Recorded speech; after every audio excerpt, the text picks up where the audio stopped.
जी हाजी जुल्फ़िकार जी, आप अपनी film industry के साथ साथ माशाल्लाह वहाँ पे भी आपने बड़ा नाम बनाया, अपना मुकाम बनाया और साथ साथ अपना जॉब भी आप कर रहे हैं और ये काफ़ी अरसा से अपने अजदाद अपने पिछली नस्ल से करते आ रहे हैं। आप इस बारे में बताइएगा। और दूसरा, कोरोना वायरस के आजकल जो कंडीशन से लोग परेशान हैं, इस बारे में हमें बताइएगा और अपने राय दीजिएगा ज़रूर। जी मलिक शाहिद नदीम साहब, बात ये है कि वो जो फ़न है वो कैमरे के सामने होता है और यहाँ पर मैं जो फ़न जो अपना इस्तेमाल कर रहा हूँ, अल्लाह ताला ने मेरा रिज़्क़ लगाया हुआ है, वो मेरे अबू जान, दादा जान, परदादा, फिर उनके अबू, समझ लीजिए 150 साल से हम ये काम कर रहे हैं।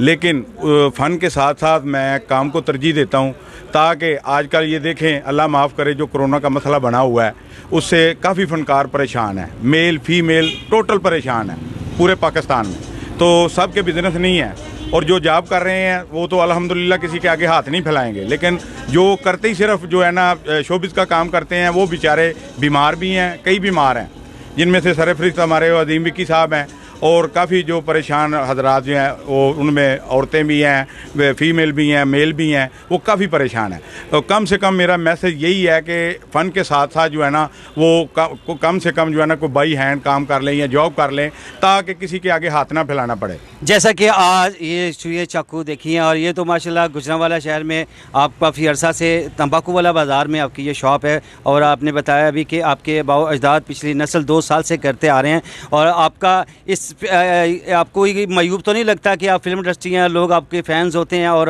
आप इस तरह का काम करते हुए आपने आपको गिल्टी फील तो नहीं करते? मैंने उसका बुरा फील क्यों करना है जनाब?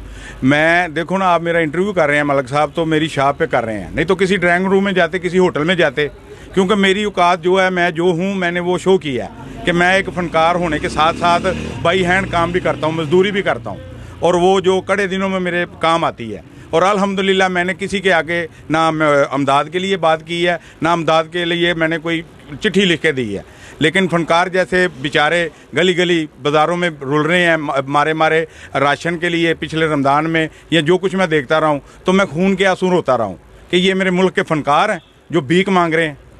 खुदारा कम से कम गवर्नमेंट को चाहिए था कि बग़ैर पूछे हुए इनको ख़ास करके ये आपको हंसाते भी हैं, सब कुछ करते हैं, इंटरटेनमेंट देते हैं। आज इनकी ये औकात है कि ये भिखारियों की तरह गलियों में, बाज़ारों में फिर रहे हैं, सड़कों पे फिर रहे हैं, ये मांगने के लिए, अपने राशन के लिए, बच्चों के लिए, मेडिसिन के लिए। बहुत मैं तो खून के आंसू रोता रहा हूँ इसकी वजह से। मैं तो यहाँ खुश हूँ, सारे हाजी जुल्फ़िकार नहीं है, सारे बाई हैंड काम नहीं कर रहे, लेकिन जो नहीं जानते, जो सिर्फ शोबिज़ जानते हैं, वो तो बेचारे जो है ना वो तो लुट गए, वो तो मारे गए इस कड़े वक़्त में।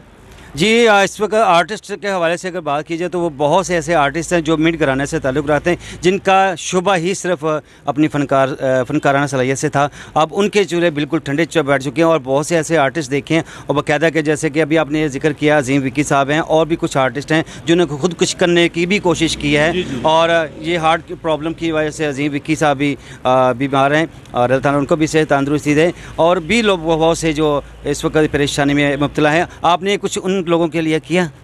जी, मैंने जो है ना वीडियो लिंक के ज़रिए भी किया है, जो अंडरग्राउंड हो सकता था खुदा को राज़ी करने के लिए भी मैंने कुछ किया है, उनकी हेल्प भी की है, उनके लिए मैं बोला भी हूँ। बहुत सारे मामलात ऐसे हैं जहाँ तक मैंने मेरा पैगाम पहुँचना था मैंने पहुँचाया।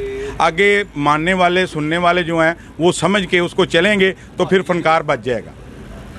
माशाल्लाह जी, बहुत अच्छा मैसेज है आपका। और साथ साथ बताइए कि फ़िल्म इंडस्ट्री में आप कब से हैं और किसको आप मुतासिर होकर इस फील्ड में आए और अब तक कितनी फ़िल्में कर चुके हैं और कौन सी फ़िल्म आपकी रिलीज़ होने वाली है? जी मलिक साहब, माशाल्लाह हमारे पाकिस्तान का बहुत बड़ा नाम पूरी दुनिया में जिनका नाम है, लंदन तक जिनकी मशहूरी है, म्यूज़ियम में उनका जो है स्टैचू पड़ा हुआ है, डिमी पड़ी हुई है, वो है मोहतरम अलहाज सुल्तान रई साहब।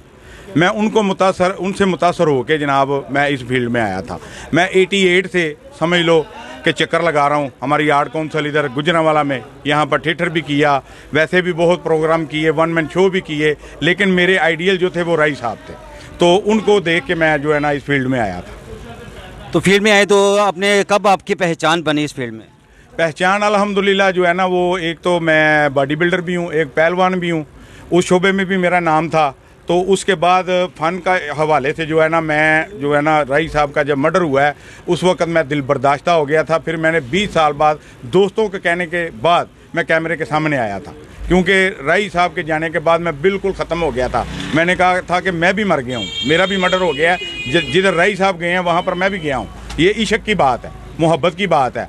आज सारे उनका नाम लेके सारा निज़ाम चला रहे हैं। वो प्रोड्यूसर कहाँ गए, वो डायरेक्टर कहाँ गए जो उनके साथ काम करते थे? आज उनके नाम का कोई अवार्ड नहीं है, उनके नाम से कोई चौक नहीं है, उनके नाम से कोई एकेडमी नहीं है, क्योंकि वो खुद यूनिवर्सिटी थे।